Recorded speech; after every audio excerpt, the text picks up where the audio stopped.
Tavs Auto TV atbalsta Sixt, autonoma pilna servisa autolīzings un auto abonēšana, Goodyear un ProBro Express automazgātavas.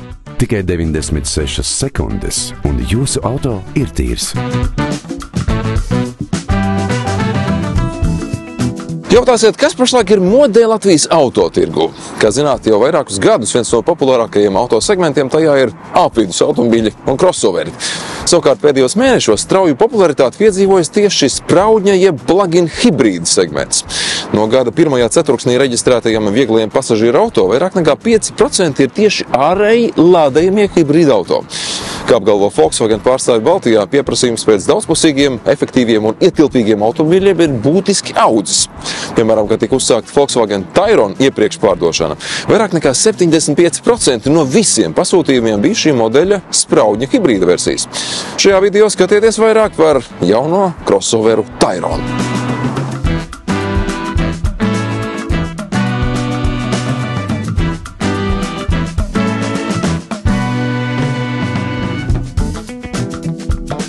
Mūsu viešņa šoreiz būs sportiste, kura ļoti labi saprot zirgspēkus, ja precīzāk sakot, zirga spēku, veiklību un atsaucību.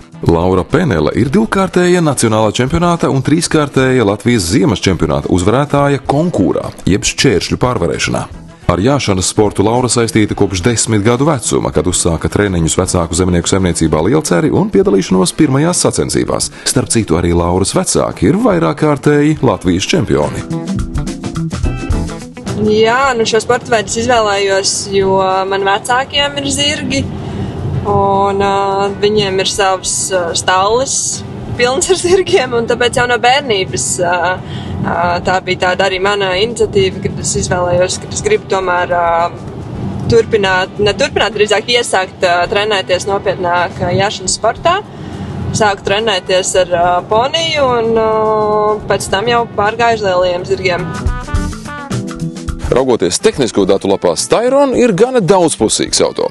Tas ir pieejams ar dažādiem dzinējiem, kuru jauda sākas no 150 un sasniedz pat 272 zirgspēkus. Sarakstā atradīsiet gan klasiskos TSI benzīniekus, gan TDI dīzeļus, e-TSI daļijo hibrīdu, kā arī jau minēto spraudņa hibrīdu spēkiekārtu ar 204 vai 272 zirgspēku jaudu. 4Motion pilnpiedziņa ir pieejama versijās ar TSI un TDI motoriem. Savukārt DSG automātiskā pārnesuma kārba ir standarta aprīkojums visām versijām. Interesanti, ka šobrīd, pateicoties Volkswagen speciālajiem cenu piedāvājumam, visizdevīgāk ir iegādāties tieši plug-in hybrid Tayron. Tā cena bez valsts atbalsta ir sākot no 39 700 eiro. Es noteikti dotu priekšroku lādējumam hibrīdam, jo man būtu tā sajūta daudz drošāk, jo es citreiz pati braucu ar auto, līdz jau man iedegās lampiņa, ka jau sen ir jālej degviela, un es tik braucu, es tur zinu, ka es varu vēl tur, piemēram, 100 km nobraukt, un viss būs labi.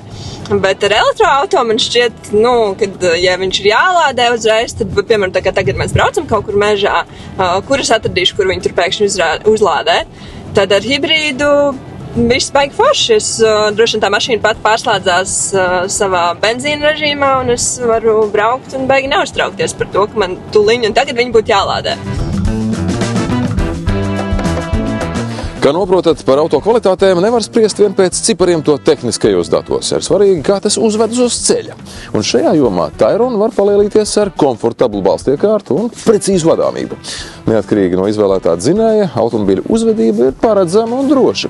Savukārt, plug-in versijas bonus ir ne tikai zemais degvielas patēriņš, uz papīra tikai 0,4 litri uz 100, bet arī jauda un dinamika. Tā kā šī spēka iekārta sastāv no 1,5 litru iekšdedz dzinēja un 115 zirgspēkus jaudīga elektromotora, tā 150 Nm lielais griezes moments ir pieejams jau no nulles. Līdz ar to, uzsākot kustību, auto momentāni reaģē uz akceleratora pedāli. Protams, mūsdienās mašīnas jau ir tiešām ļoti saliktas ar visādām gudrām lietām. Vaktē, lai es neizbraucu ārā no joslas, un vaktē, lai es nebraucu pārāk ātri. Manuprāt, sevišķi tas ir tāds noderīga feature, kad brauc pa nakti un kad ir tumsa.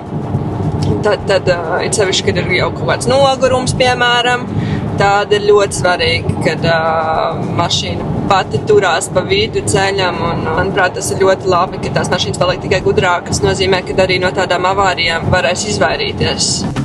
Salonā Tayron piedāvā moderno Volkswagen rokrakstu. Digitālais mērinstrumentu panelis, milzīgs skārījumjutīgais centrālais ekrāns, kā jau ierasts auto ir arī komfortabls krēsls ar perfektām regulēšanas iespējām. Paskatieties uz stūres kolonas regulēšanas diapazonu. Plaši visos virzienos. Papildu aprīkojuma sarakstā atradīsiet tādas ekstras kā ventilējumi sēdekļi ar masāžas funkciju, liela panorāmas lūka, kā arī jaudīga Harman Kardon audio sistēma. Manuprāt, ir ļoti tāds plašs un komfortabls salons. Ļoti patīk, protams, griezti, un uzreiz ir daudz gaišāks salonā. Protams, ērti, kad ir liels displejs, forši, ka var saregulēt krēslu un izmantot masāžas funkciju tiešām pēc treniņa vai nogurdinošas darba dienas, braucot mājās. Ja var vēl muguru izmasēt, tas ir pavisam forši. Tayron ir otrs lielākais Volkswagen apvidus auto Eiropā. 5-vietīgajā versijā tā bagāžas ietilpība, ja krēsli nav nolaisti, ir līdz pat 885 litriem. Un jā, šis auto pieejams arī 7 sēdvietu versijā, tad bagāža būs 850 litru liela. Starp citu, šī auto riteņu bāze ir par aptuveni 10 centimetriem garāka nekā standarta modelim Tiguan, sasniedzot gandrīz 2,8 metrus, kas nenoliedzami atstāja labu iespaidu uz gaitas komfortu. Turklāt Tayron ir spējīgs vilkt papildu kravu, ja piekabi ar svaru līdz pat 2,5 tonnām. Kopumā man šī mašīna noteikti patīk. Pirmo reizi es braucu ar šādu mašīnu, un iepriekš īstenībā neesmu braukusi ar Volkswagen džipiem. Ir tiešām tāda stabila sajūta, ka tā mašīna uzreiz arī iet uz priekšu. Es domāju, ka mierīgi var salīdzināt tieši šo Tayronu ar to pašu Mercedesu un BMW. Tā kā, manuprāt, arī pēc tā interjera un visām tām featurām, kas ir pieejamas, es domāju, ka tās ir ļoti līdzvērtīgas automašīnas. Paldies, ka bijāt ar mums kopā šajā Tavs Auto TV izlaidumā. Baudām pavasari visās tā daudzveidīgajās faktūrās un dinamikā, un tiekamies jau drīz nākamreiz. Tavs Auto TV atbalsta Sixt, autonoma pilna servisa auto leasings un auto abonēšana, Goodyear un ProBro Express automazgātavas. Tikai 96 sekundes, un jūsu auto ir tīrs.